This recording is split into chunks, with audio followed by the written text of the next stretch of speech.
Tuesday, January 28, 1975. A Swiss farmer named Eduard Billy Meier takes a series of photographs of what he is later told is a beamship from the Pleiadian star system. These photographs were the focus of the most exhaustive investigation into the UFO phenomena ever. During the following 5 years, the evidence continued to accumulate. And it was this extensive physical evidence that nudged the curiosity of Nippon television director and investigative reporter Junichi Yaoi, prompting he and his team to join us in October 1979.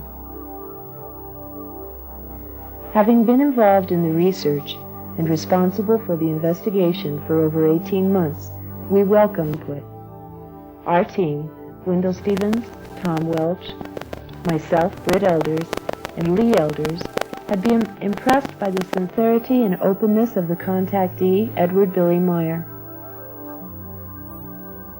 During our 5 previous visits, he had always been willing to work with us, answering what must have seemed an endless barrage of questions and ushering us across the Swiss countryside to the numerous contact sites. His wife, Calliope, spoke no English, yet was a gracious hostess, allowing us free rein into her family's private world. And the Meier children recounted their UFO sightings with the exuberance of any other child showing off a new toy. At that time, Billy was struggling to become a self-sufficient farmer. With the help of friends, he was busy turning a run-down piece of property into something livable. He and his family were surviving on 830 Swiss francs a month, paid to him because he had lost a left arm in a bus accident in 1963. Still, this handicapped farmer, with only a 6th grade education, had taken over 800 of the clearest photographs ever seen of extraterrestrial spacecraft. The beamship photographs, 8mm movie footage, metal specimens, and recorded sounds of the craft had spurred our investigation, and now would become the 2-year focus of Junichi and his crew.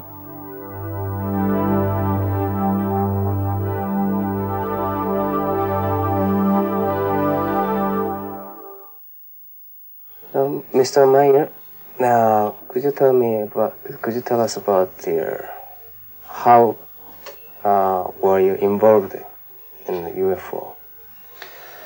You see, that's a very long story. Yes.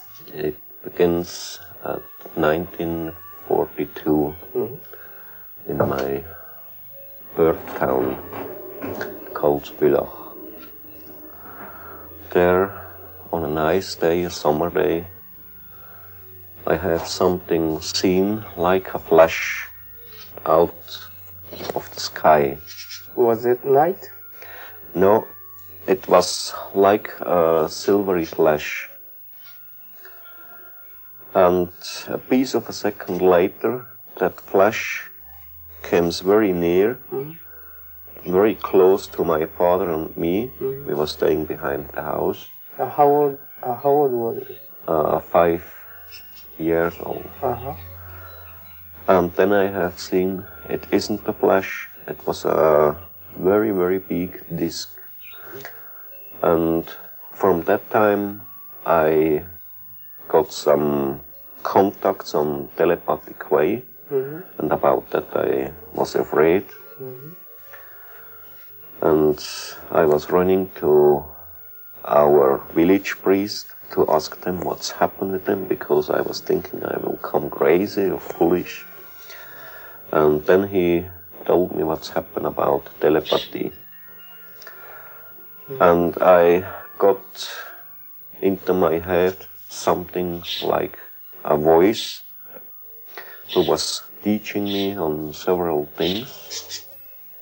And what they told me, I shall not be afraid.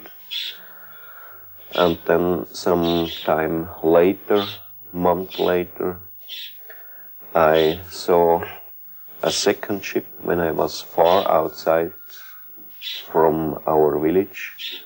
then it comes down, sit on the ground, and then comes out a very, very old man. I was thinking about 90, 95 years old. And he took me into his bow, metal bow. It was a spaceship. And took me up about 70 kilometers over the Earth for several hours. And that was the real first contact I got. How did you feel? I mean, how did you get the telepathy? You see, if I have to explain that, it's somehow difficult. It was like a knowing, and at the same time like a voice. Voice could hear in your head. Yeah, but not on that way how I can hear you if you speak now with me. It was something else, but I don't can explain it. And what did he say to you? They told me, or he told me, that man, I was thinking about him like that he is looking like a patriarch. And he told me that he is coming from very far in the universe, from other sun systems, from other stars. And that they will bring here some wisdom to teach the people here on Earth for a good natural life, humanity, friendship, love and everything. And then that contact with that old man was going on for 11 years. After that time he left. And what was the name of the old man? His name was Svat. So what about the first contact? I mean, the old man. He belongs to the Pleiadian. Pleiadian. Yeah. And why he stopped to coming here? Svat, you mean? Right. Just a year ago, I came to know that he, at that time, when he was gone for all the time, that he died. Oh, I see. And then 3 hours later, I got another voice in my head from a girl, and there too I got then a contact, and two that was going on for other 11 years, up to the year 1964. Ascot would become Billy's primary contact as he traveled throughout the Middle East. Although she is depicted here in this rare photograph, Meier has released very little information concerning the 11-year training period that preceded the Pleiadian contacts. To get that picture, I had to ask, and I got the permission to shot them because she didn't return to Earth. If they stay here, it's impossible to get the picture from them. I see. They don't want you shot any picture from them if they stay and are working here on Earth. The Meier family photo album contains numerous old but clear stills that were taken in India of luminous balls. These unusual objects dotted the night skies with brilliant bursts of concentrated light. Some were taken during daylight hours, such as this one with a person in the foreground and 8 double sphere objects flying over the New Delhi railway station. One of the most spectacular photos shows a disc-shaped craft hovering over the Ashoka ashram. Billy reported that this was Ascot's ship. And then the contact stopped for the third 11 years, and then it started again by the 29th of January 1975. The people from today, what I have contact with them from the Pleiadians, is Semjase. She was the first girl who came when I got the first contact. And are they coming from their one planet, or they call their planet by the name Era, and it belongs to the star picture of Pleiades. It's about 500 light years from the Earth. In the big star picture of the Taurus. Billy explained that in the beginning the primary reason for the contacts was simply to take the clearest photographs ever seen of IFOs, identified flying objects. How could you take those photos? That's a very funny thing. I have my film camera, my photo camera. Yes. If I go outside, the most of the time I carry them with me, but I never can get a picture if I not get the order to shot one. If I can get the picture only by an order of the Pleiadians, and then I will get a really good picture.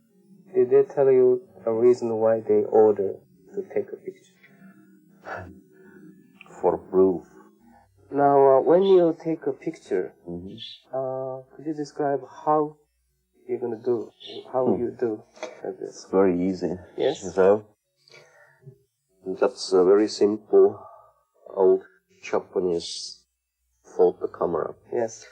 I can turn here, you see? Yes. And that I can do very quick by one hand. That's a single camera I can use. Now you took this picture from this side. Yeah. And you took two pictures? Yeah, to the other, a little bit more to the right side, you see? This is like a little bit right side. The other I had, so. Yes. On that one, so. With this camera. Yeah. Yes. So you were sitting over here. Yeah, I was sitting here. Yeah. I had my camera here, and I was eating something. And then she came and I took the picture like that. And it is very easy to use in one hand. I say that's the single one I can use. All the other they are too complicated. Because you need two hands to handle them. Just take this way. Yeah. It's very easy. That's very easy. I see. It's very quick. And, when you are taking a picture, there should be many people walking on the road or, living in the house and, or, running the car. They might see the same thing. You see, that's very funny. If you take this here, I think that's now the ship. I'm staying here with my camera. Everything around the ship, up, down, behind, by sides, will be closed. Nobody can see anything. There is a free line only to see something through here the camera. Or to my face, to my eyes.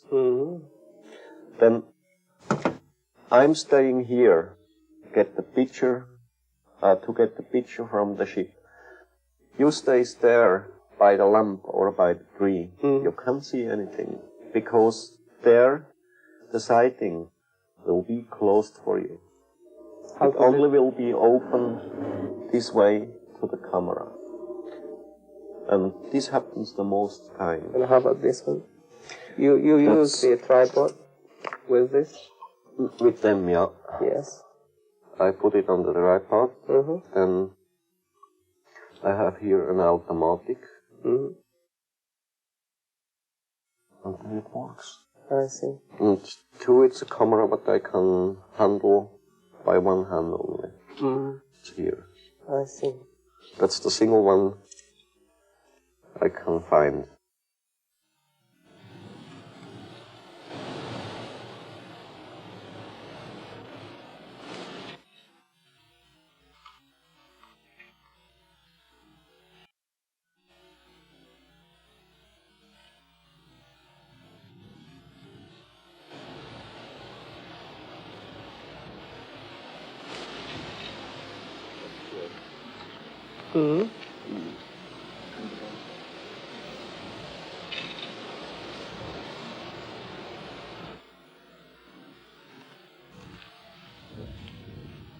And at that time, when was it? It was outgoing winter time, I think 1976. The same year of that shot. It was the same day. Same day? Yeah. And how the saucer coming? We have got to go there to the front to tell you. You see there behind the mountain? Yes. About a third part from here to the mountain. Yes. The ship was moving from the left side to the right side. And right side, left side, right side. Always on that way. Yes. And then at later time, before it left, by sunset, it moves behind there the tree. And you have seen the picture, and there I got 3 pictures by my photo camera. So how many hours altogether from the beginning? Altogether, I've been here up for about 2 hours. 2 hours? Yeah. How many pictures did you take? Between 70, 90, 100, I don't know exactly. Most of them I lost somewhere, stolen, I don't know. The film and photographs taken here on the windswept ridge of Hassenbul were the most impressive. After comparing the stills taken in 1976 with the actual location, Billy and Junichi walk and measure the site. The distance from the camera to the tree was 52 yards. The height of the tree was 31 feet, and the diameter was 21 feet, which visually correlated to the reported size of the beamship. When was going down the sun, also by the sunset, it moves here behind, few meters behind the tree, and then I got here 3 pictures. And the sun was somewhere there behind over the horizon. And how many minutes it stayed here? Oh, this was maybe 20 seconds, 30 seconds, not more. And in that time I got these 3 pictures. It was maybe, I don't know exactly, maybe 5 meters behind, 3 meters behind, I don't know. And when was it, this one? That was 1976, I think. 76? Yeah. Should be autumn. It was evening time. But the time I don't remember exactly. But I think it's very huge one, like this. Where was the UFO, the saucer? About 3 to 5 meters here, somewhere behind here. the tree. Yes. Yeah, somewhere here up. Oh.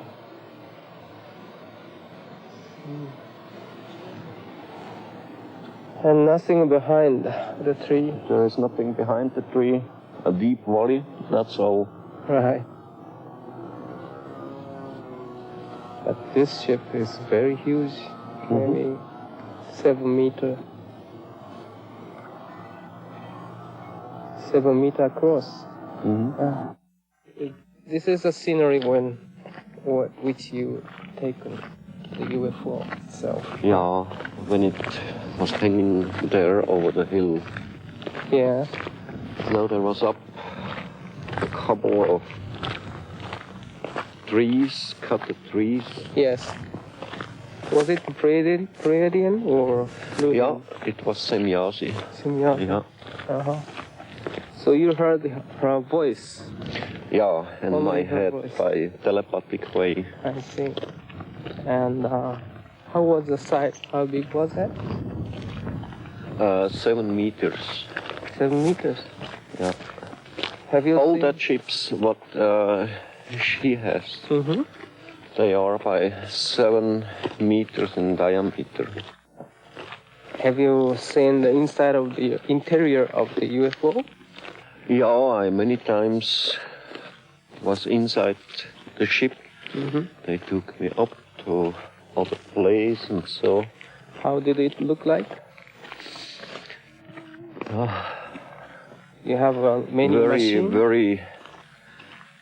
A very modern thing, you know, with small televisions, Mm-hmm. apparatus and everything. Mm-hmm. Looks like a factory. Oh. A watching central, you know. Mm-hmm. I see. So do they have a bed to sleep? No, it isn't a bed. There are 3 seats in it. Hmm. And they can change them, and then they can sleep in it. Oh, I see. It's very bequem. Hmm. So it should be somewhere around here? Oh, I think it was more that side. Yes. Here about There's log. was Yes. Wood. long wood, yeah. Mm-hmm. And the ship, I think, it was hanging somewhere here up. Yes. Between here and there. Between here and there, yeah. Yes.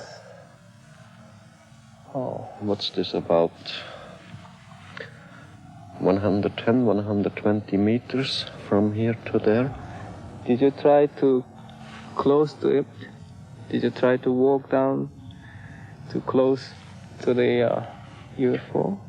No, you see, if I take pictures, they always tell me you have to stay there. Oh. We will be here and you have to be there. Ah, I see. I can't go so close to get some special things on the picture, you know. Mm-hmm. Mm-hmm. It doesn't allow it. Oh. Months earlier, 3 35mm stills had been extensively analyzed. This one was coded the woodpile scene and had been examined by Neil Davis, a physicist and aerospace engineer. He tested them with a microdensitometer and determined that the analysis of the separations did not reveal any details that would cast doubt on their authenticity. The conclusion of his report states, "Nothing was found in the examination that would cause me to believe the object in this photograph is anything other than a large object photographed some distance from the camera." The photographs were not the only physical evidence undergoing detailed scrutiny. Marcel Vogel, a senior scientist and chemist with IBM, had been carefully analyzing the tiny metal fragments Semjase had given Billy. Metallurgical analysis had revealed the presence of the rare earth element thulium, but it was through the lens of a scanning electron microscope that Vogel made his most amazing discoveries. I could not explain the type of material that I have and its discreteness by any known combination of materials. I could not put it together myself as a scientist. If I were to take these combinations and put it into a furnace, melt it, then pour it out and pull a little ingot, I would see all of these elements present there in any one area. But I don't. I see this discrete bits of material. Now, it can only happen by some form of a cold fusion process where you have the elements present and you fuse them together so they still maintain their identity, but they interpenetrate into one another.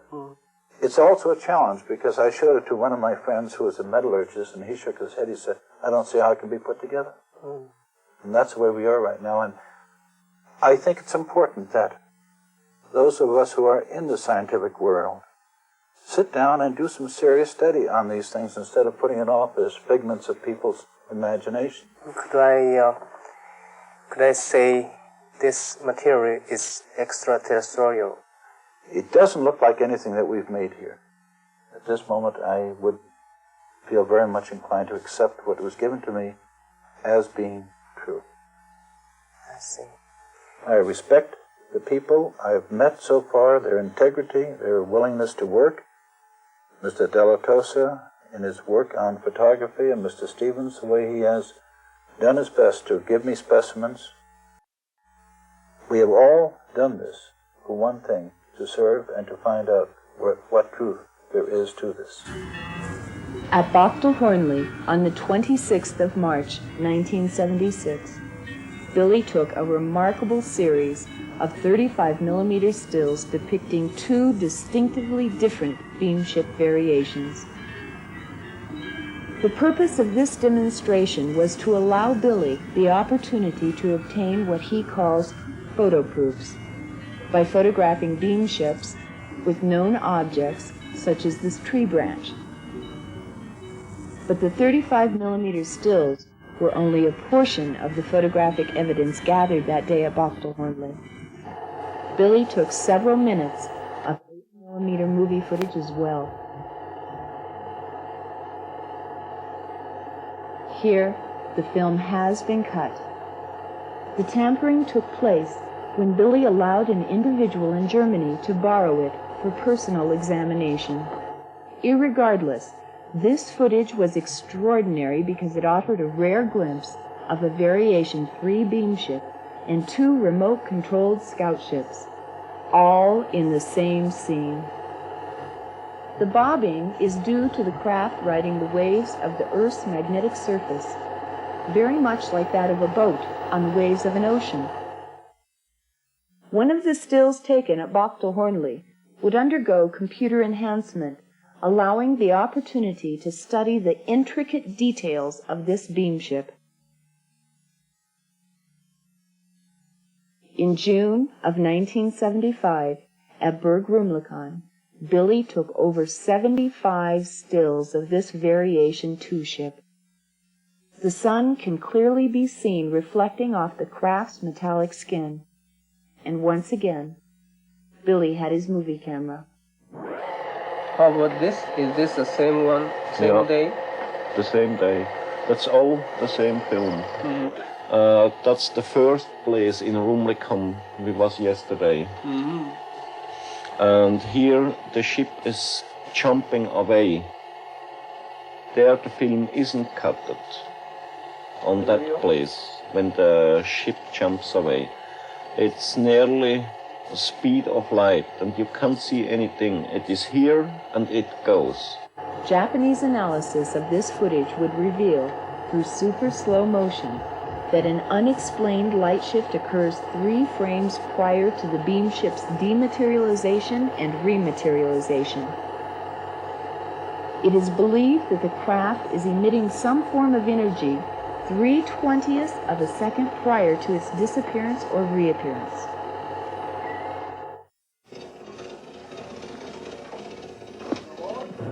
One of the most important contact sites was less than 5 minutes from the Meier farm and located in a nature preserve. Obersadeleg offered a unique look at a complete sequence of stills. These scenes, taken in the spring of 1975, were coded the Tree Line series. This photo was selected for detailed analysis because it offered excellent reference points for computer triangulation. Trees to the front, side, and rear. Measurements were taken from the camera's point of view to where Junichi and Billy stood, near where the beamship was reported to hover. The distance between objects and points of reference were checked and rechecked for accuracy. Then the measurements were fed into a computer, and the edges of known objects, such as the trees, are translated into pixels. Since these measurements are known, the number of pixels in the edge of the unknown object, the craft, gives its distance. The beamship is determined to be precisely where Billy said it was, and mathematical triangulation gives its size, 7 meters, or about 21 feet in diameter. Junichi, like our team, had been fascinated by the Meier photography, yet cautious. He had investigated UFOs around the world and never before seen photographs or movie footage this detailed. It seemed too good to be true. Yet when questions arose, there was always another piece of footage to stir the sense of wonder. Close examination of this footage clearly shows the craft moving behind the large tree. When the size of the beamship is compared to that of the tree and the farmhouse, it becomes obvious that it would be impossible to suspend it with strings. In addition, the top of this enormous tree is seen to move as the craft passes over it. This movement can be attributed to the backwash of air created by the beamship. With a full day scheduled, we left the farmhouse early to visit more contact sites. As we rounded a curve, Billy halted the Land Rover to point out his native village, Hinwil. As the cameraman began to film the valley, sounds of a small aircraft could be heard over the natural sounds of the Swiss countryside, and another mystery begins to unfold.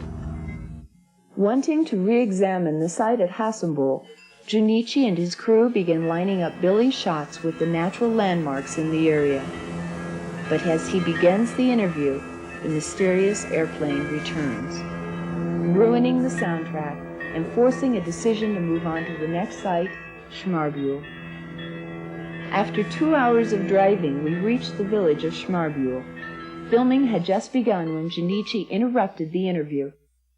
Is that And there's there's the airplane, a train that every time we take a picture, we take a videotape. You know, the airplane can... Always are airplanes around. No. Yeah. I don't know that. They are watching us. Once again discouraged, we traveled to Winkelried, some 50 miles to the southeast. And next one is somewhere from here. That's in that direction, yeah. You see here the saddle in the forests there on the horizon, and the ship a little bit more left by side. Yes. Now it was cloudy at that time. It was cloudy at that day. Now we can hear the sounds of airplane again. Yeah. It's always the same. You see, when I got all my pictures, my films, all the times was there airplanes. Practically by every place where I shot pictures. Okay. Junichi was visibly frustrated by the uninvited intruder. Meier was obviously under surveillance, but he had been for some time. Lee remembers. And he hasn't taken any, Jim, he hasn't taken any daylight footage for 2 years. There's been several reasons to that, as we understand it. One has been the fact that 2 years ago, Billy was under heavy surveillance. We don't know who it was. All we know, there was a Volkswagen. It was equipped with what appeared to be parabolic microphones, maybe some form of ground-to-ground radar, I don't know. But they followed him everywhere he went. Every time he went out for a contact, he had a shadow with him. Billy's problems actually began in 1976 with the first release of his story and some of the photos to the European press. Soon, every major magazine and newspaper featured an article on Billy Meier. These sensational press releases were responsible for bringing in hordes of well-wishers, friends, curiosity seekers, and in overall a general public seeking more information. But it also attracted the negative element. After a close call on his life, Billy armed himself and became less trusting.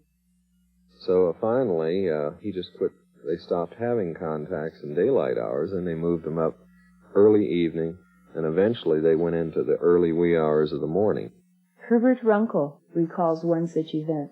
It was near Hinwil. It was in the night, near 1 o'clock in the morning, and Billy was going to a contact, and Semjase told him that after the contact she will give a demonstration for the people, and when the contact was finished, we can see there are many other people also stay there. We can see the ship is rising out of the wood, going to the sky, stopped. It was a dark red light, and then stopped, going to the right, going to the left, and I have a camera with me, a Super 8 movie camera, and I tried to get it in the objective, but I was so nervous. Also present at the demonstration was Hans Schutzbach. He too was nervous, but he did manage to take this interesting night footage.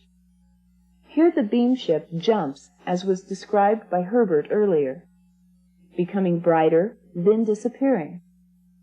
Some of the best stills taken during the demonstration belong to an Austrian man, Guido Moosburger. Another photograph he took that evening was even more intriguing. Guido's daughter, Anita, holds the picture as he traces the distinct outline of the beamship. Guido's photo remained an oddity until a few months later, when a second unusual photograph appeared. Wendelle explains. A stranger seeing somebody off on an airliner at Floating Airport here in Zurich had simply taken a picture of the airliner with a Polaroid camera. When the picture came out of the camera, this is what she got. She put it in an envelope with a note saying that this thing happened at the airport. She didn't know anything about these things, and she didn't want anybody to know who she was, and she put it in an envelope and mailed it to the newspaper with no return address. The newspaper published the picture, inviting her to get in contact with them so they could pay for it. But the picture is unique because it has a similar space-shaped spacecraft. It has a field around it and an expanded field here. The picture was taken to a local photography shop. A man recognized it as an expert here in Zurich who looked at the picture and said he couldn't account for any way that this picture could get on this film, on Polaroid film. The lady did not remember seeing anything when she took the picture except the airplane. There were other witnesses, too. Most were disbelievers at first, until they had their own experiences. When Calliope, or Bobby as she is called, first learned of the contacts, she questioned her husband's sanity. In 76 im Juni 45.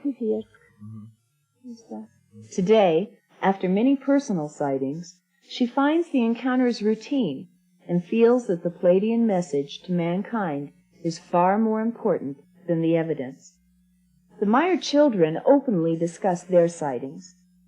They're proud of their father's contacts.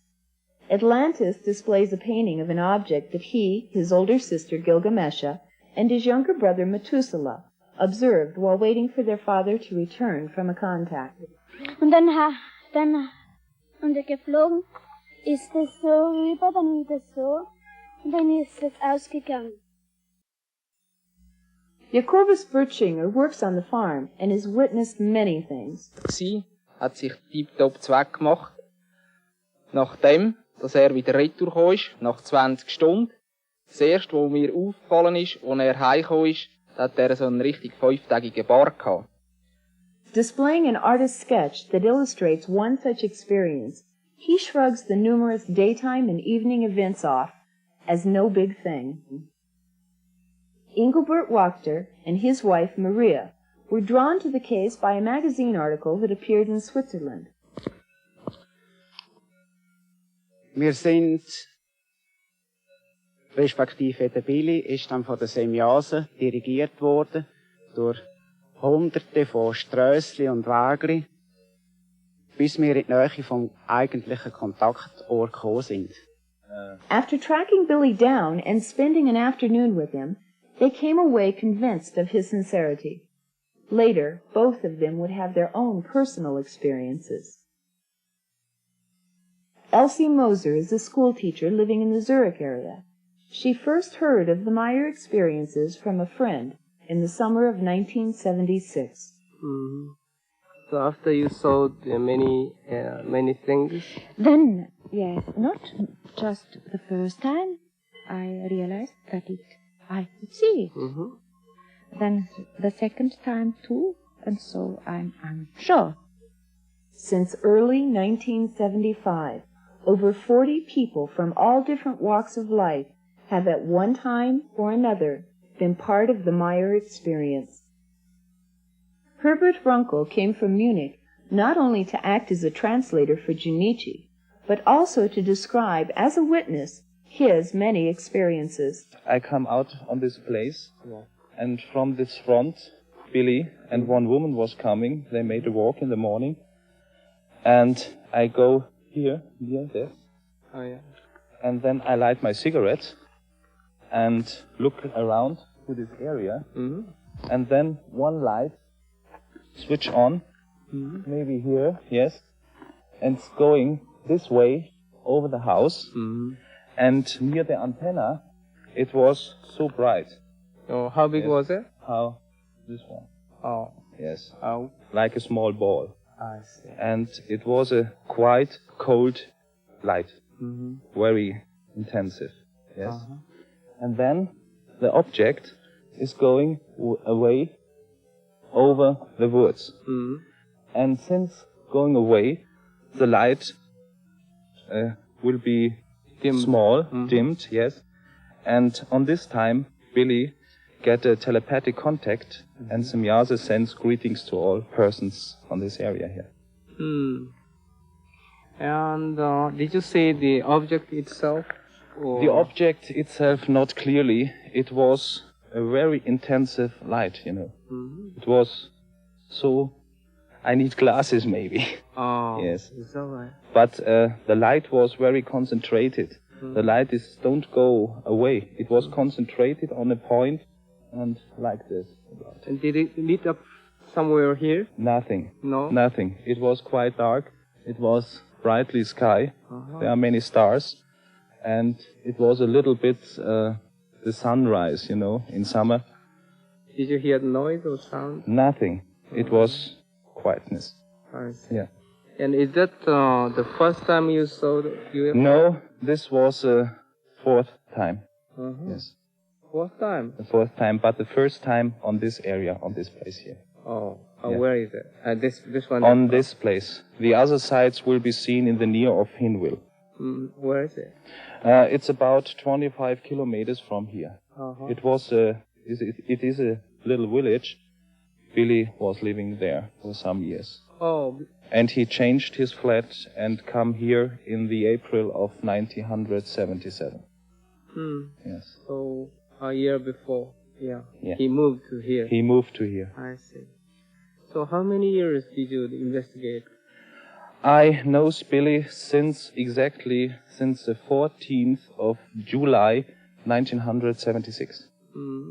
I read in a magazine about these things, and I don't believe it at first. And I come here to meet Billy, to talk with him.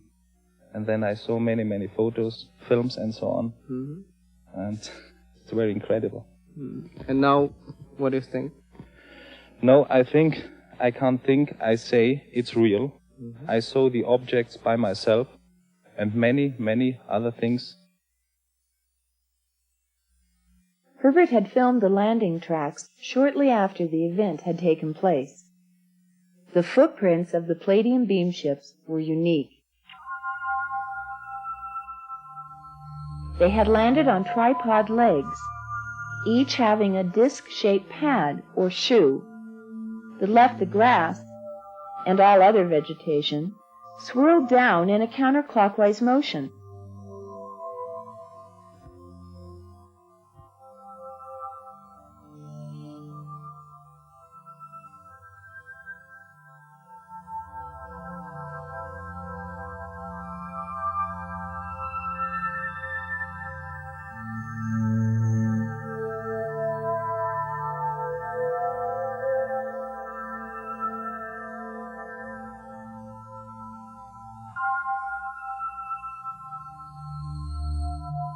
the counterclockwise print baffled the observers, including Billy, until, in a follow-up contact, Billy posed the question to Semjase, and she explained that the round surface area of the support legs also vibrate as part of the entire spaceship in a spiral-shaped anti-gravity oscillation.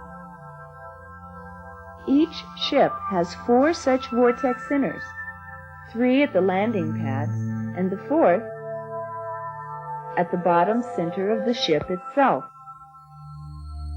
This would explain the many single footprints observed in the snow during winter contacts. At this site, which Billy recorded on 8mm movie film, the grass continued to grow in a counterclockwise motion for over 2.5 months. When asked why, Semjase explained that the anti-gravity oscillation of the beamship is far more powerful than the normal gravitational field of planet Earth. Thus, the new force field overcomes the old gravitational field and creates in the plant life a gravitational shift, which the plant life assumes to be correct. This counter-gravity force then lingers for a period of time until it becomes weakened through age, and the Earth's gravity once again can take command.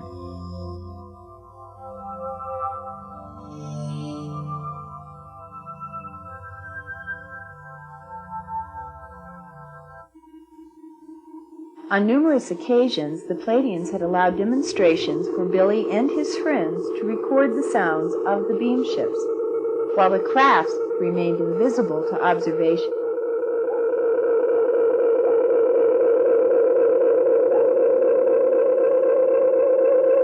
This technical phenomena first occurred at this site near Hinwil in 1975. Billy explains. The ship was about 60 or 80 yards above me.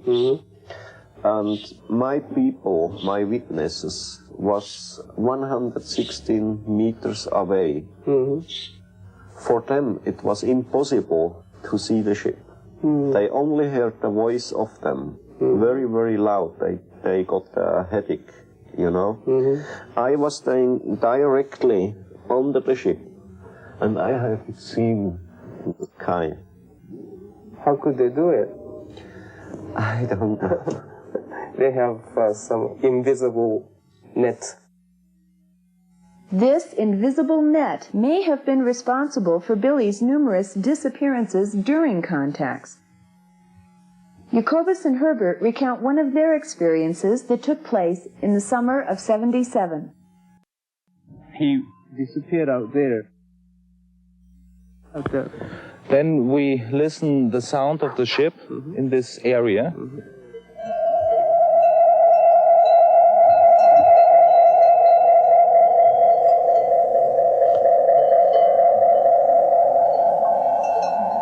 And I ran to Jacobus and said to him, please stop the tractor, because we want to listen to the sound.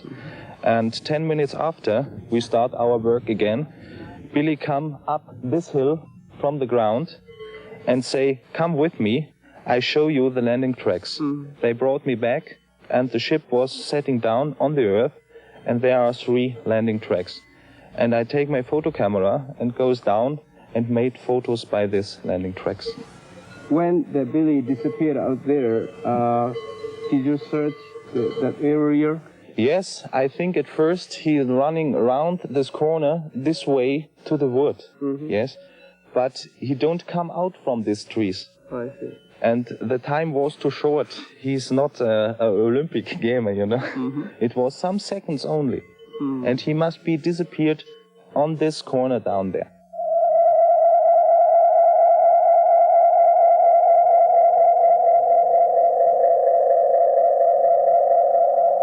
Over a dozen witnesses, including members of Billy's family, have confirmed similar experiences. Elsie Moser recalls, a few friends of us went inside the house, and then there came along a star. Billy got up from his chair and walked over the place and watched that little star And I went too, and then that little star moved like this, and suddenly it grows to a big light. And off it went, away. And then we heard an aeroplane, and then Billy made this, and this meant he has to go to a contact. Then he put his shoes on and went outside here along this little road. And I could see him from there going down, but then a little later I walked and I couldn't see him anymore. Here, he wasn't there anymore. And then I saw the light going back after this way. Oh. Yes.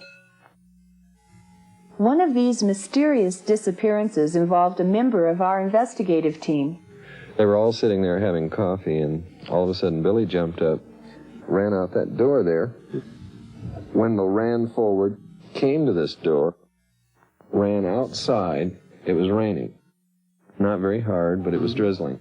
Looked to his right, looked to his left. No Billy, nothing. Oh, he went out. He disappeared.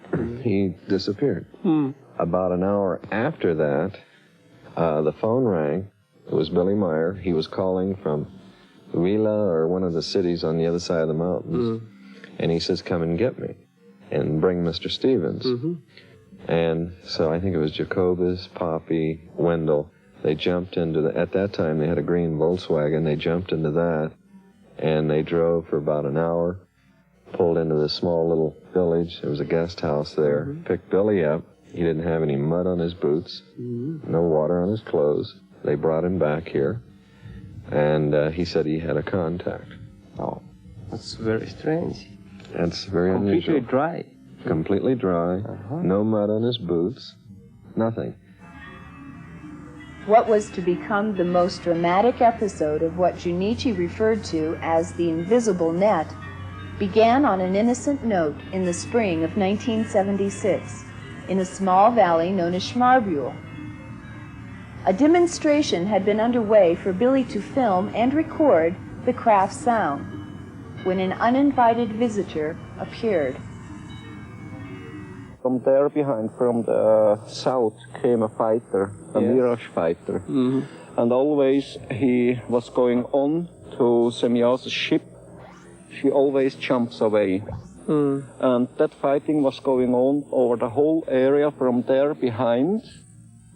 But always if the fighter comes near her, 100, 150 yards, then she jumps away. And after 20 minutes she left. She was gone, and the fighter too left then. Oh.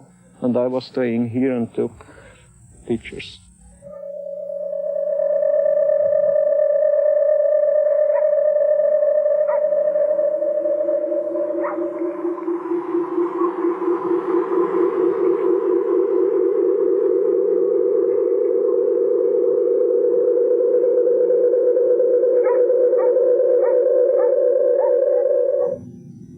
Tom Welch was coordinating the scientific research in the United States. He coded this photograph to jet fighter scene and turned it over to science investigator and computer analyst Jim Dilettoso. Jim had analyzed over a dozen of the Meier photographs, searching for strings, overlay, or double exposure trickery. None were found. Further analysis showed that the distance of the jet was over 2,000 yards away from the lens of the camera, and the size of the craft was about 22 feet in diameter. But the most interesting discovery came when an energy field was detected, originating from the craft and creating an unusual pattern around it. Here Jim traces this field, showing the energy engulfing the Swiss Mirage fighter. The computer analysis report concluded the Mirage fighter is definitely inside the energy field emitted by the spacecraft. Did you ask to the Air Force about this? Many times, but too by other sightings and so. But always they say, sorry, we don't know anything about that. I see. You see, we was doing several tests to see what's happened with the Swiss army. Mm-hmm. Our group was ready up big balloons by 80 cubic meter. Very, very big balloons. Mm-hmm. And outside we put on it silver paper mm-hmm. to reflect the waves of the radar. And near the airport, we let them go into the air. And then we sent the people from us to the Air Force people to ask them if they have seen something on the radar or by their own eyes. No, nothing. It's usual answer for the Air Force. You see, today it's possible with computers to check up pictures, negatives, and everything, films. Of course, that's possible, but you see, you can't go over all the world to tell each human being. Mm-hmm. This happened now on that way, that's now the truth. You can get the analysis from a computer, but to the people not will believe. Right, right. So if they see the ship by themselves, they get the picture, then for them it is true. But right. if somebody else get the picture, they say that's a fake only. Right, right. So did they tell you why they are not going to show up himself? I mean, they themselves, you know, why they don't come visibly to the people? Yeah, you see, they told me different reasons. One of them is they thinks and means and says if they turn over the sky at day or night time, and the people will see them, the earth people here, they will come to be afraid. Maybe they will turn over in their mind or something like that. And it will come a panic. The other thing, they say they have to be very careful about their own weaves from their own body and about the weaves from the earth humans. If they come together, they will turn over in their mind, because they are living in every case on a very much higher level than the people here. And if they go to show them by their flying around the earth, the humans, the earth humans, they will try to catch them. They will, by the Air Force, send up planes, fighters against them, and about all that they are very afraid. But I think they have, much better science than us, so they can, protect themselves from the Air Force attack. Yes, of course, that's very easy for them. But you see, I think it isn't useful. Why they shall show them to the humans if they go to fight against them? It will make trouble for them, for us humans from this earth, and maybe for other ones.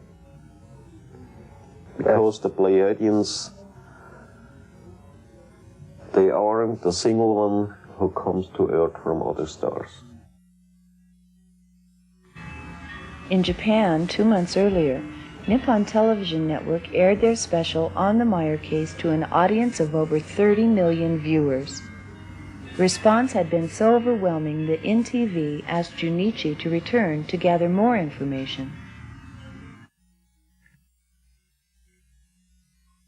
We were saddened to see the deterioration of Billy's health, brought on in part by stress from the hard farm life, but primarily from the fact that someone had tried to assassinate him, not once, but several times. It was about 10 o'clock at night on the 10th of May, 1980, and Billy and I had just finished making some notes inside. And we walked out here, sat down on the couch together here to get some fresh air. And then I got pain to my right backside, and I was turning a little bit on this way to right side, and then came the pain very strong to the other side, and I moved it back, and in that moment we heard the shot, and I felt something here near the head pulling into the wall, and there was coming out the dirt of the wall, and I was wishing them down from my head. And then we left here to run inside to get a lantern and the pistol, to run out again to see what's happened around, if you can find somebody. You couldn't find? No. Oh. And after you came here, did you find a bullet? Yeah, we was looking on the floor, checked up everything, but we can't find a bullet. And then came my daughter, Gilgamesha, kicked away the sofa here, and here behind them down on the floor was this bullet. Oh. I think it's a caliber by 7.5 millimeter. Yes. What is this bullet called? The nearest size we have is 30 caliber, but it's 7.7 meters, and Billy thinks it's a pistol bullet. It's a soft-nosed bullet with no jacket. It spreads out when it hits. It's a very weak material, very soft. So it's called dum-dum? Well, that's what we'd call a dum-dum bullet, yes. Dum-dum bullet. Oh. It's fit for this, yes. It's called... More like until yes. Turn. Oh, I see. So I think it's correct. I see. When did it happen? This happened about a minute after 10 o'clock at night in the dark. I mean the date. On the 10th of May, 1980. This last seventh this year? Time. This year, yes, sir. So only 1 month ago? No, it was May. It was about 5 months ago. 5 months ago. I see. Oh, and it was just 1 inch. It was. We measured. It was. It hit the wall less than 8 inches from the center of his eyes at eyebrow level. You can see the hole is just about eyebrow level there. So if he, if he hadn't had the pain, he'd have been hit in the head. But is it normal to have the pain on your back? Still, it held it on for about 3-4 minutes, and then it left on that quick way how it was coming. Oh. You see, by very big danger, I get always pain in my back, and then I know there will be coming something. He said that he has had this pain before when danger is imminent. We reconstructed the next morning, and we find the footsteps behind the tree there of 3 or 4 footprints was there. Who do you think's doing this, Billy? I don't know. Someone foolish. This was the 7th time. The 7th time Billy has been shot at. There was another time when a man shot at him from nearby here. And the other time I got the shot here in, but I was warned about 1 week before for 3 times by dreams. And then Jacobus, he make me metal plates, and then I put it under the jacket, because in the dream I have seen exactly where I will be shot. Mm-hmm.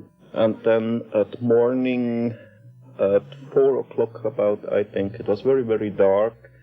There was the boat Schutzbachs, Hans and Konrad Schutzbach and Jacobus together with me here behind the hills in Saddle-Eck. Mm-hmm. And then falls a shot, and he came exactly here in on the metal plate. Made a hole in his jacket, dented the plate, and ricocheted out another one. And then some few minutes later, I have seen far away a soft shadow. Then I took my pistol and shot him down the hat from his Shot head. at the running man and shot the hat right off of his head. Another close call came when an assassin's bullet hit and lodged in a diary Billy was carrying in his pocket. And another when a bullet creased his sheepskin coat. As in all cases except one, he attributes dreams and other warnings as Pleiadian protection. But the first attempt on his life caught everyone by surprise. There were no warnings. This happens in Hinwil. I was working in the first floor in my office.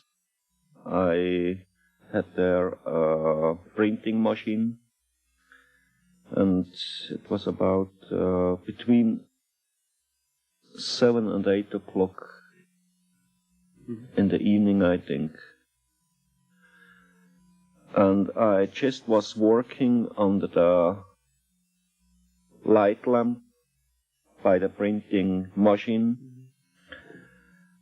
And then I heard a crashing from the window, and in the same moment I felt a wind here in the front of my head, very, very close. Yes. And I was pulling back. And when I was looking on the floor, I have seen it was a bullet. Oh. A small one by caliber 22. And I was running down out of the house. First I took my pistol, was checking up everything there, but it wasn't possible to find somebody. It was at that time dark night. It was winter and very early night. Who did it? I was asking then at later time Semjase if she can find out something, but it wasn't possible for her. Then at later years, when we was living here up in Hinterschmidrueti, I got a letter from a woman, and she told me the whole story, what's happened there, and told me that she was that human who was shooting after me to kill me, because she was religious, very religious, fanatically, and was thinking I'm something like made out of the devil, and she have to kill me. Oh.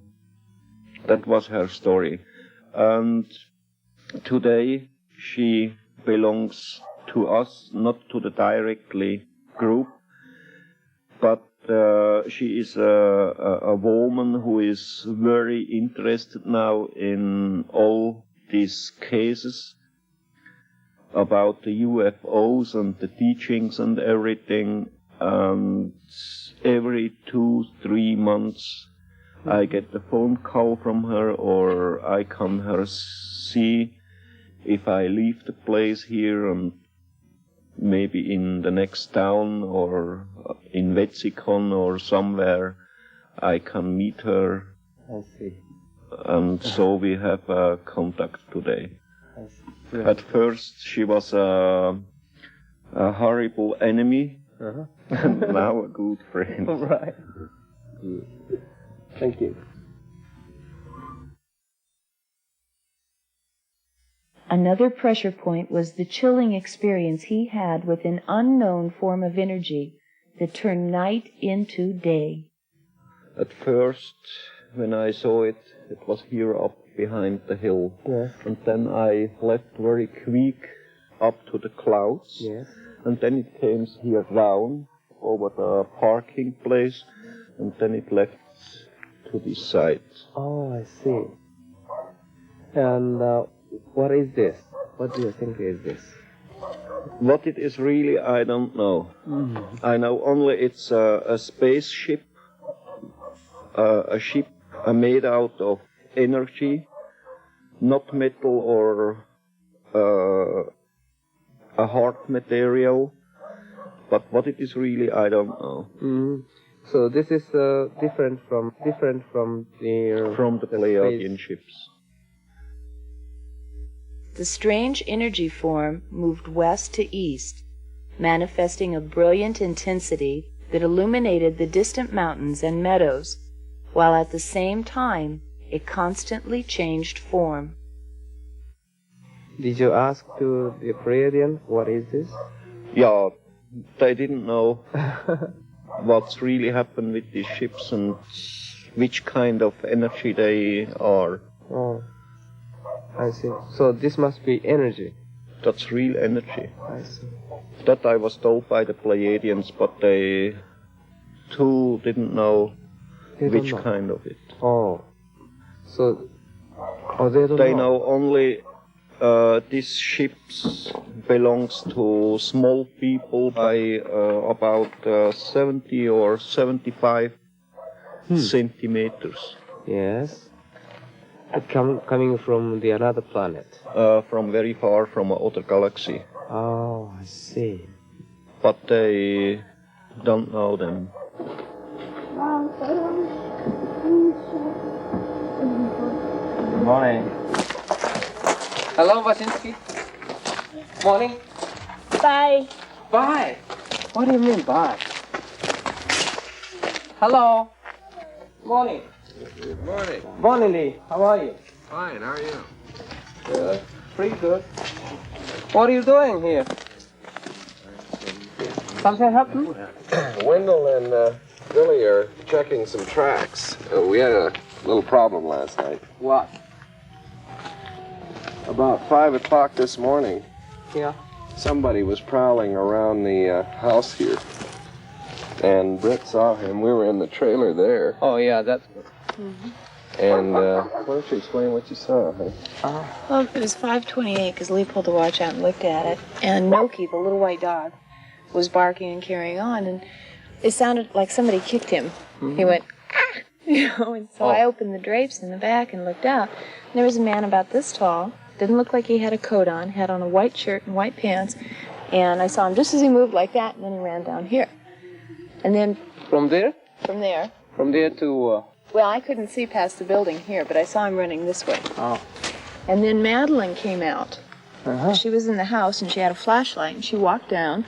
She looked down here, Yeah. and she didn't see anything. She turned around and walked back. Noki, the dog, kept barking and barking and barking and kept staring down here. Oh. She came down again, nothing, so she turned around and told him to be quiet and walked back to the house. Is he wearing their overall or? It looked like it It's could have separate. been one suit One because suit. it had the same color pants as it had on the top. He didn't have a hat on. He didn't have dark hair because the dark hair didn't show. And he was very slight, very thin. Very thin. And how big it About was? this big. The small. Mm-hmm. Compared with the normal Switzerland Right. people. Well, I didn't see him, but I heard him running, and I heard the dog scream. Wasn't he the boy or? It wasn't anybody around here. He didn't have dark hair. Uh-huh. Okay? And I couldn't tell if it was a grown man or a small boy or what it was. Have you seen his face? No. No? And what happened to that, Wendelle? Well, when Billy and I got out here this morning, we started tracing the tracks. And it looks like he came from back here up to where the dog barked. Uh-huh. And then he turned around and ran. The tracks are spaced a little bit. And then he slowed down back in here. There appears to have been another set of tracks here. And going up this way, here, here. It's very small compared with the growing up man. Now there's a different footprint. That's one. That's the largest one. There's a smaller one still over here with another track. Walk outside. Yeah. Let's see if we can find a couple of them here. Here comes yeah, there's one there. Oh, yes.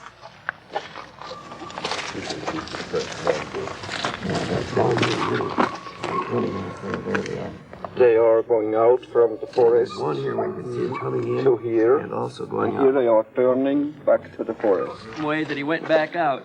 I see. Footprints close together coming in and then spread out. He's running, going out. Very interesting. There's two right there together if you can. And here's one. See those two? Yes. There's one is headed that way coming in and one this way going out. Here's his run, his stride as he runs. Up there they're closer together where he walked in. I see. あ、皆さんこれですね。Yes. こっからこれがそうですけど、これから彼は足幅が歩幅がすごくこう離れてるってことは走って逃げた後ですね。これが。だからこっち来た後がそっちについてるね。ちょっと刺しましょうかね。一つずつね。これでしょ。ちょっと広げてくれる。はい。こうでしょ。こうでしょ。それでこれがここへ来てそこに立ってる跡があるんですね。There's one there. Where? Yes. Yes. He must be standing around here, right? There and here. He didn't stand. There's he got a watchdog. Up here someplace. The dog yelped. Here's where he started running, right there, and then right up like that. That is a dog? That's a dog that was kicked. That's the watchdog. Kicked. I'm sorry about that. So he kicked him and ran away. Mm-hmm. Now, see the window right there? Yes. That's where Brit saw him from. Yeah. That's where we were sleeping. I see. And Brit opened the window and saw him kick the dog and then run. And he was very small.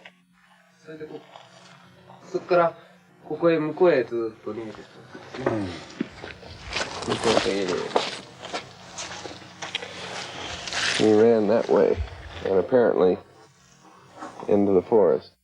It had been an unforgettable experience.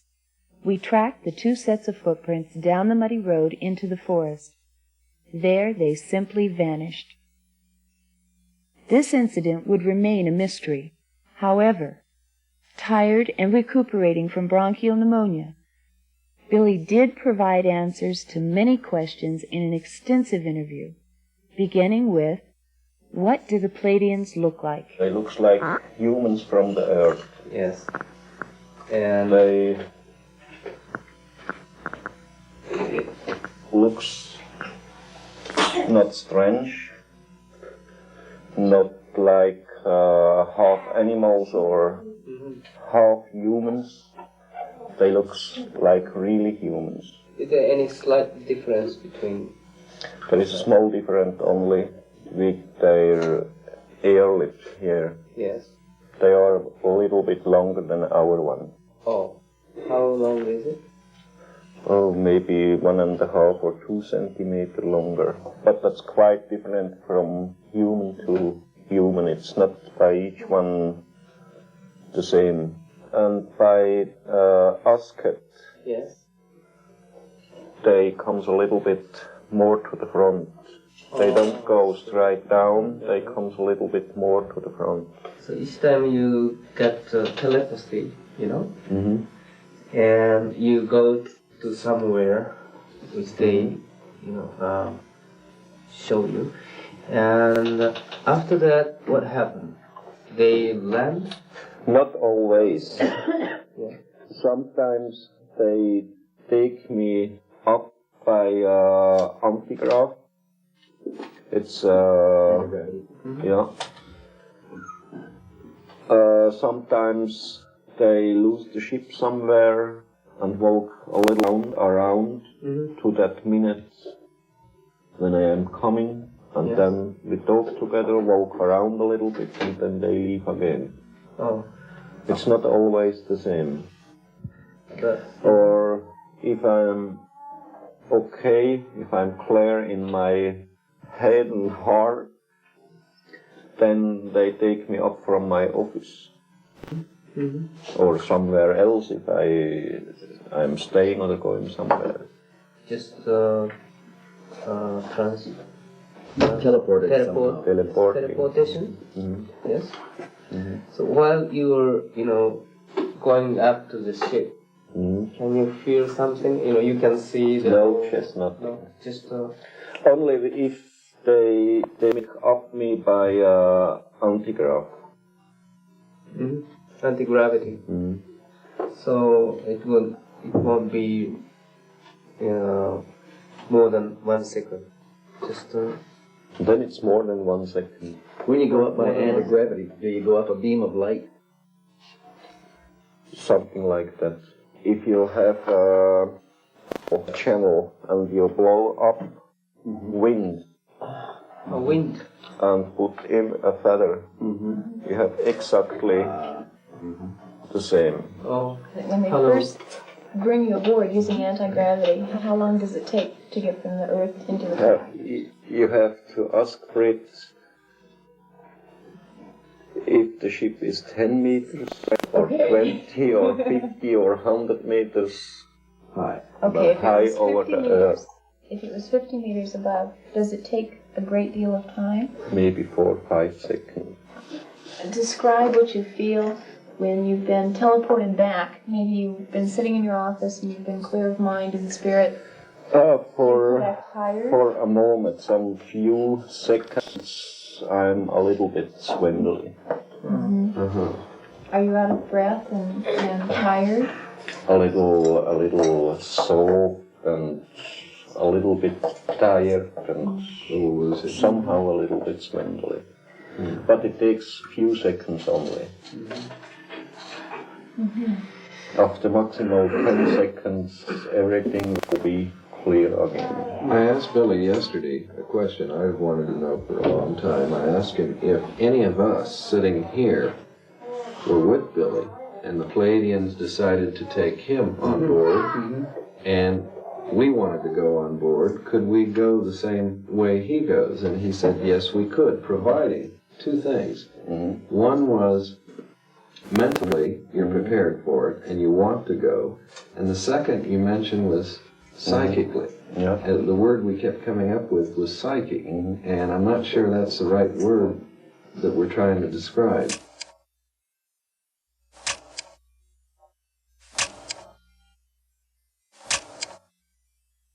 You have to be absolutely clear in yourself. Head and heart. Only head and heart. Okay. And if this not is, it's impossible on this way to leave the Earth or a ship or something. If I'm not clear in myself and ship is flying about 10,000 feet over the Earth, high up also, and I jump into the hole, I will die for sure. I will fall down all 10,000 meters. Well, is that the reason why they chose you? That you are the clear. You see, they only take me up on this way. Yes. When they have checked me over and over. If everything really is absolutely clear. I see. And if there is a iota only, a very, very small point only, who isn't clear, they don't will do it. Then I have to go out. I have to drive with my bicycle or tractor or by a car. And then they take you up the other way. Then they take me up the other way. If they not stay on the ground. Billy has often said there are no words to describe the interior of the craft, but here he tries. It's difficult.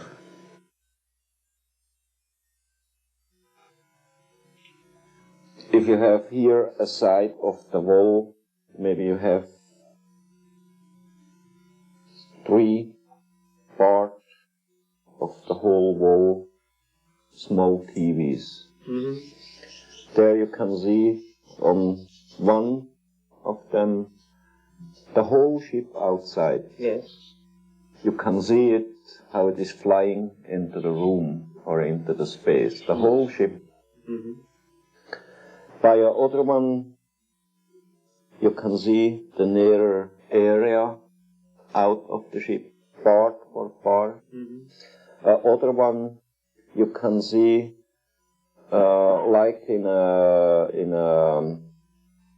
teleobjective, the stars very far away. By the other one, you can see the next stars only. But by the other one, you can see what's happened down under the planet, over that you are flying in that moment. By the other one, you can take out a small part of a square meter. I see. So there are too many things in it. I see. Then there are other TVs, bigger ones, where you can check up the brain of each living form of a human. You can see, if you understand the language of these symbols, you can see what he is thinking, what his life will be, his living way, when he will die, at what day, at what year, at what time, and everything. And how many rooms they have? There is one room only. Only? Yeah. So they don't have a toilet? There is a toilet, but I don't know where. I never use it. Did you take any photographs inside of Semjase's ship? They practically was all black. And they came a little bit good out. They are gone. Yeah, they were stolen and taken many years ago. Now I have practically one picture only from inside of a mothership. That picture from Oscar. Why is the picture so white of Ascot? It's very bleached out, very white. I don't know. By each picture I got in a ship, if it was the small ship from Semjase, if it was the mothership, or if it was the mothership by Ascot, I can't get a clear picture. And they told me they was trying for years with our film material, what we have here on Earth, to get good pictures. They never can do it. Maybe there's a radiation level or some kind of frequency level that distorts it. Can you describe the windows in the spacecraft? They're very complex.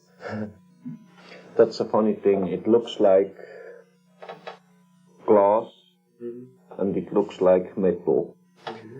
And in each different atmosphere you enter, the color will be changed automatically. There can be a blue color, a green color, a red color, or orange color.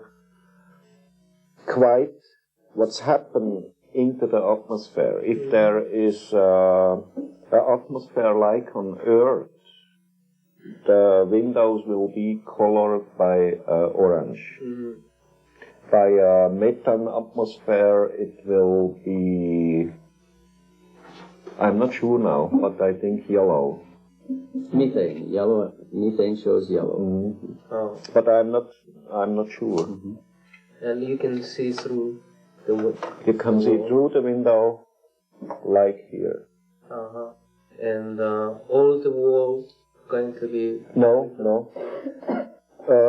In this small ships, what they use on the planets. There are several windows in the wall. It's not one window, like in the mothership in the center of. There is the whole thing a window. It's metal, but you can see through them like normal glass. So do they have a government?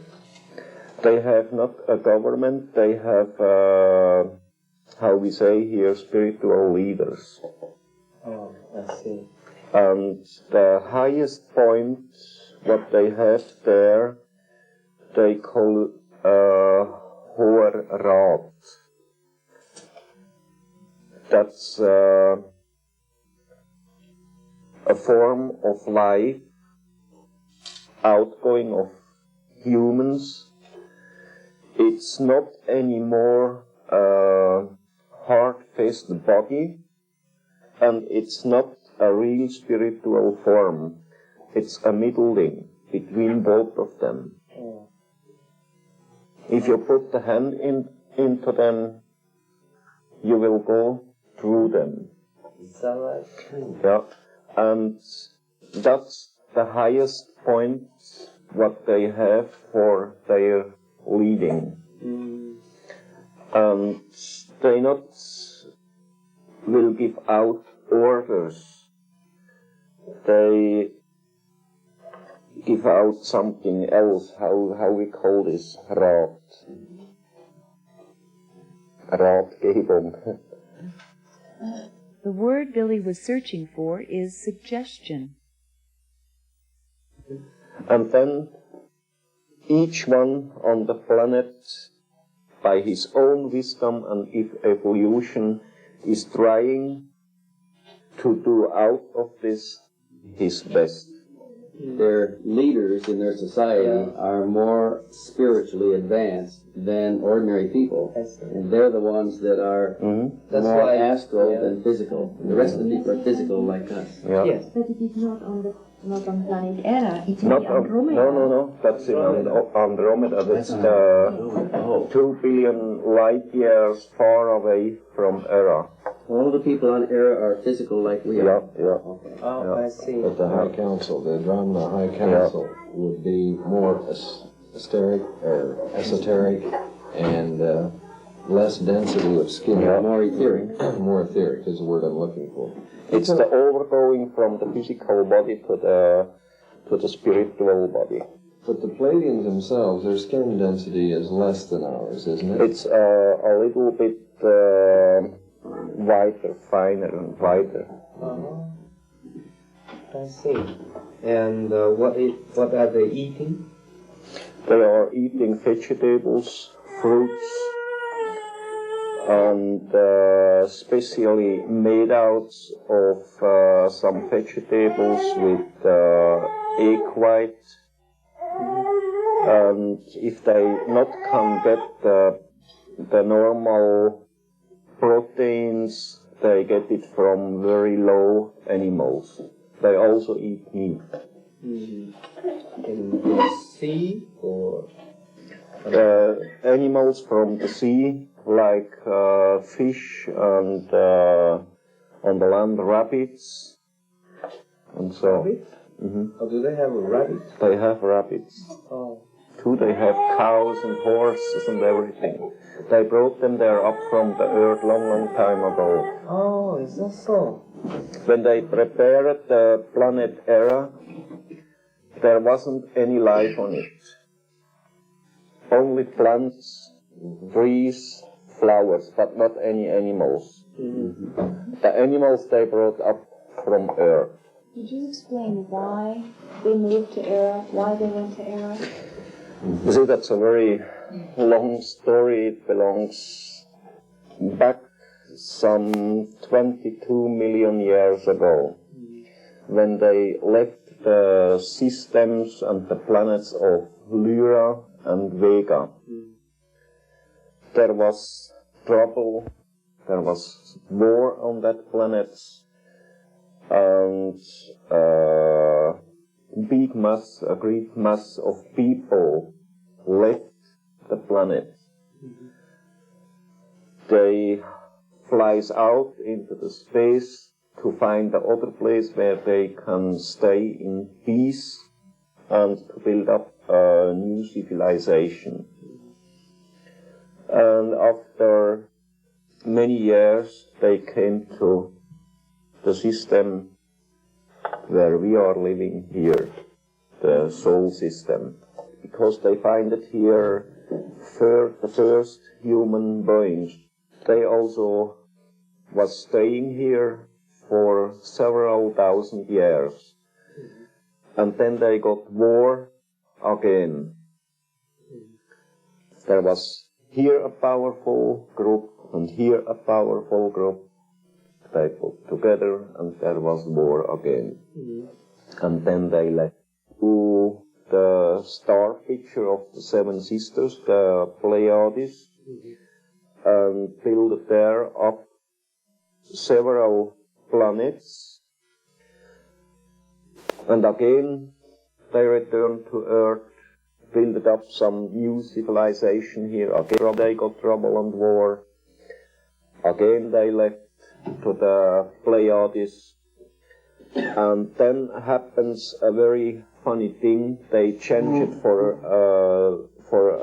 a small piece of a second, the time.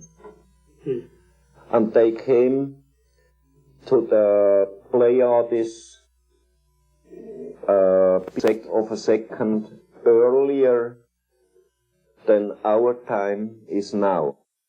And there they find the planet, what they call today Era.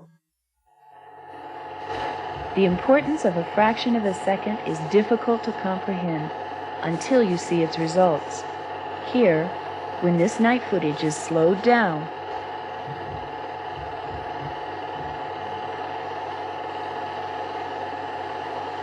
the object is observed in two places simultaneously.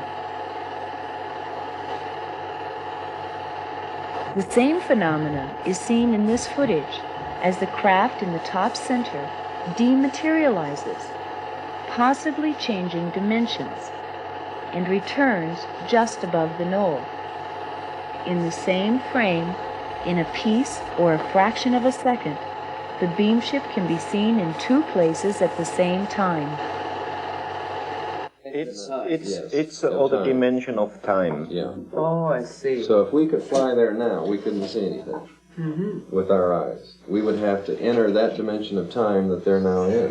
Which is just a fraction of a second different in phasing than ours. Oh, I see.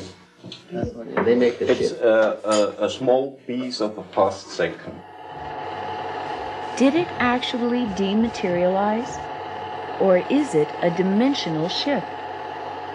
Since the Pleiadians are dimensional beings, what does their homeworld of Era look like? It looks nearly like Earth, but I can say only that one or that thing's what they was telling to me. It's a little bit smaller than our Earth. Yeah.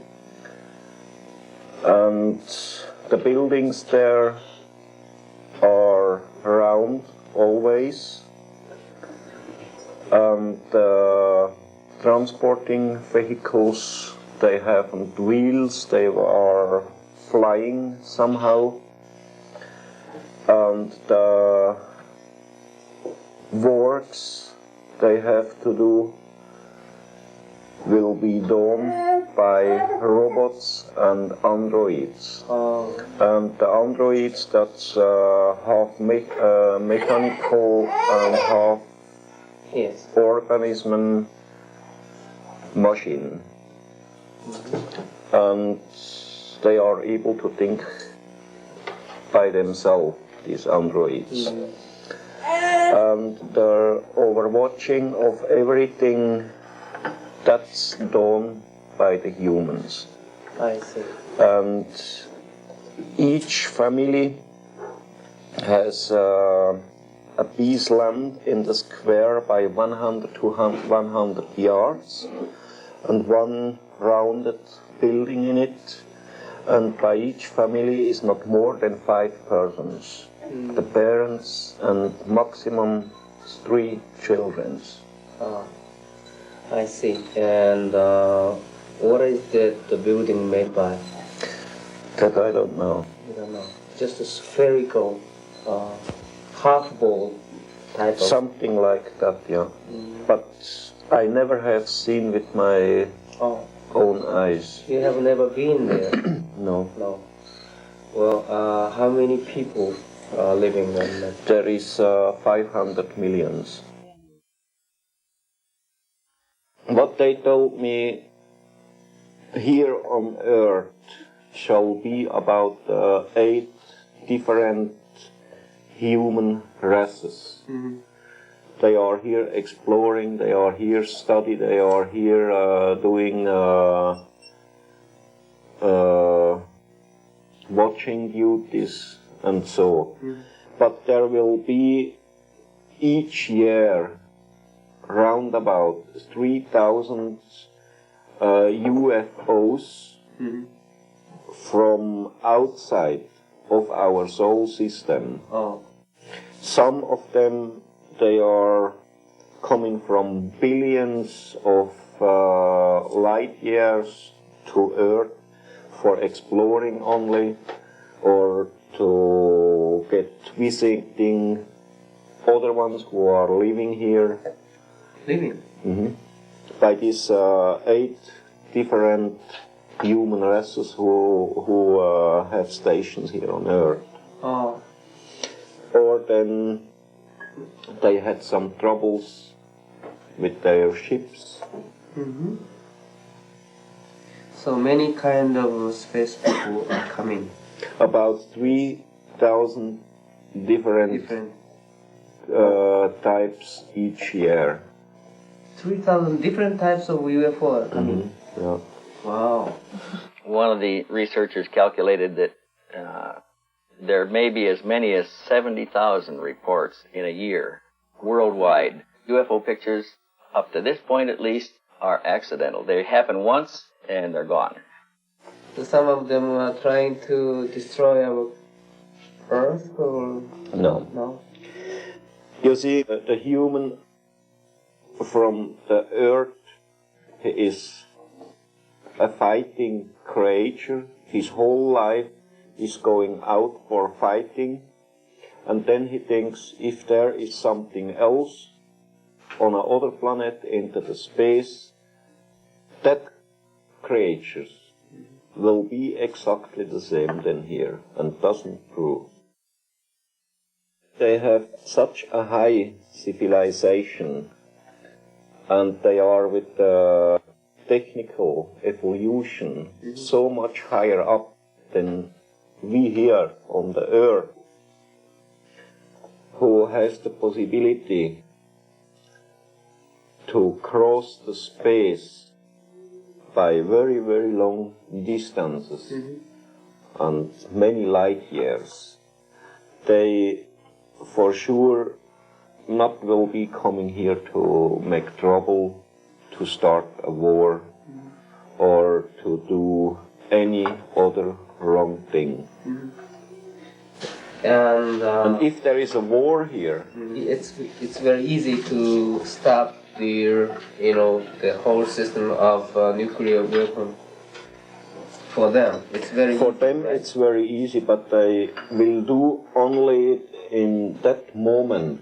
Yes. If it will be dangerous for themselves or for the whole system, our system or other life forms, they not have to do anything with the Earth people or the planet Earth. I see. So if we want to destroy ourselves, it's our own business. But if we start affecting other civilizations and other life forms, then it becomes their business. I see. So, you see, if they want to change something here on the Earth themselves or by the human beings, they can do it on one way only, by force. Right. And to use force, it's for them a forbidden thing. what is the reason why they are coming? They feel into themselves a duty, because the humans on this earth from today are practically made out of their forebears, and other side, we are here practically brothers and sisters of them. They feel into themselves a duty, because the creation is not a man, right. She is not a woman, not a woman, it's not a child. Right. It's just a force, a very big power, and a grateful power. And this power needs an evolution to build up their self to a higher form of creation, to grow up to the next form of creation. And this creation can do this not by herself only. She needs, like each living form in the whole universe, a helping hand. And for her, for this creation, is the helping hand the human being. If he now is a Homo sapien or a Homo super or something, that's absolutely equal. He is a human, and the human has the possibility to build up his own wisdom, the whole knowledge and everything, into themselves, to get a good evolution. There are 2 points who are very important, or they are very important. That's the materialism way and the spiritual way. They have to work together. Not only one of them have to work. And to change this again to the real way, to the connected way by materialism way and spiritual way, they comes here again to teach the earth people over some few months. So how That's many... the only reason they have. That's their own saying. Not to bring war to earth or to bring peace to the human here on earth by themselves. If we want peace and knowledge and love and everything here on earth, we have to change everything by ourselves as human beings from this earth. On February 3rd, 1986, Billy celebrated his 49th birthday. To a great degree, his life and those of his family and friends have been traumatized by the experiences. However, the story of his encounters has touched millions of people on this planet, opening minds to the possibility that we Earth humans may not be the only thinking beings in the universe. With the Pleiadians acting as observers and occasionally nudging our senses in the right direction, perhaps we can do the rest ourselves.